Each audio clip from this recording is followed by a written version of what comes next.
Endosulfan ദുരിതബാധിതരോടുള്ള സർക്കാർ അവഗണന തുടരുന്നു. പ്രഖ്യാപിച്ച സൗജന്യ ചികിത്സയും ആംബുലൻസ് സേവനവും നിർത്തലാക്കിയിട്ട് മാസങ്ങളായി. എൻഡോസൾഫാൻ സെൽ യോഗം ചേരാത്തതിലും കടുത്ത പ്രതിഷേധത്തിലാണ് ദുരിതബാധിതർ.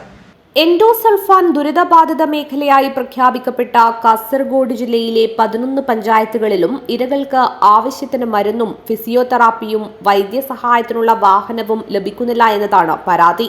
ഇത് കാരണം കുടുംബങ്ങൾ നേരിടുന്നത് കടുത്ത പ്രയാസമാണ്. എൻഡോസൾഫാൻ സെൽ യോഗം ചേരാത്തതിലും കടുത്ത പ്രതിഷേധത്തിലാണ് ദുരിതബാധിതർ.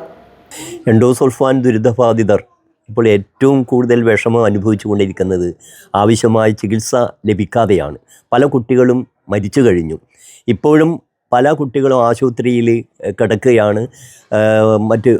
പ്രത്യേകിച്ച് മംഗലാപുരം പോലുള്ള സ്വകാര്യ ആശുപത്രികളിൽ അവർക്ക് അവിടുത്തെ ചെലവ് താങ്ങാനാവുന്നതല്ല.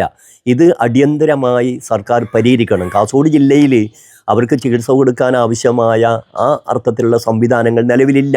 അതുകൊണ്ട് തന്നെയാണ് പലപ്പോഴും അവർക്ക് സ്വകാര്യ ആശുപത്രികളെ ആശ്രയിക്കേണ്ടി വരുന്നത്. അതോടൊപ്പം പല കുടുംബങ്ങളും ഇന്ന് ജപ്തി നടപടികളുമായി വലിയ ആശങ്കയിലാണ് പോയിക്കൊണ്ടിരിക്കുന്നത്. കാരണം ബാങ്കുകൾ അവരുടെ കടബാധ്യത തീർക്കാത്തതിൻ്റെ പേരിൽ ജപ്തി നടത്തുമെന്ന് പലതവണ ഇപ്പം അവർക്ക് മുന്നറിയിപ്പ് നൽകിയിട്ടുണ്ട്. ഇനി എപ്പോഴാണ് ജപ്തി നടപടി സ്വീകരിക്കുക എന്ന് പറയാനാവില്ല. അപ്പോഴും സർക്കാരിൻ്റെ സംവിധാനങ്ങളുടെ ഭാഗത്തുനിന്ന് പറയുന്നത് ജപ്തി നടപടികൾ ഉണ്ടാവില്ല. എന്നാൽ ബാങ്ക് അതുമായി മുന്നോട്ട് പോവുകയാണ്.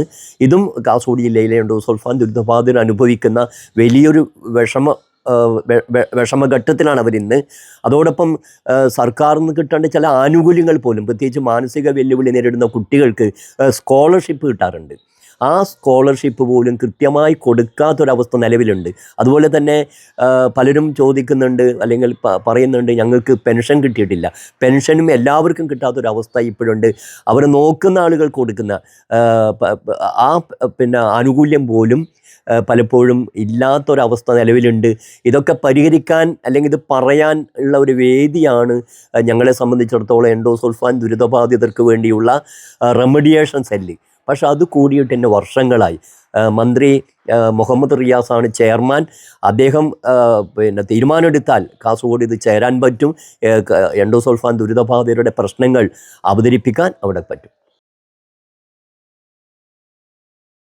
കയ്യൂർ, ചീമേനി, കള്ളാർ, പനത്തടി, പുല്ലൂർപെരിയ, മുളിയാർ, ബദിയടുക്ക, കാറടുക്ക, വെള്ളൂർ, എൻമകജെ, കുമ്പടാജെ, അജാനൂർ പഞ്ചായത്ത് പരിധിയിൽ വരുന്ന ദുരിതബാധിതർ നേരിടുന്നതും കടുത്ത ചികിത്സാ ബുദ്ധിമുട്ടുകളാണ്.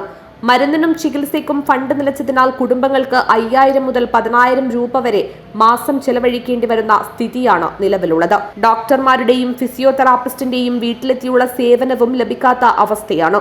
സ്ഥിരമായി ഉപയോഗിക്കേണ്ട മരുന്നുകൾ ലഭിക്കാതെ അസുഖം രൂക്ഷമായി മരണങ്ങളടക്കം ഇതിനകം റിപ്പോർട്ട് ചെയ്തു കഴിഞ്ഞു. മരുന്നിനു പുറമെ പെൻഷനും ലഭിക്കാതായതോടെ കടുത്ത ദുരിതത്തിലാണ് എൻഡോസൾഫാൻ ദുരിതബാധിതർ. News bureau, Kanhangad.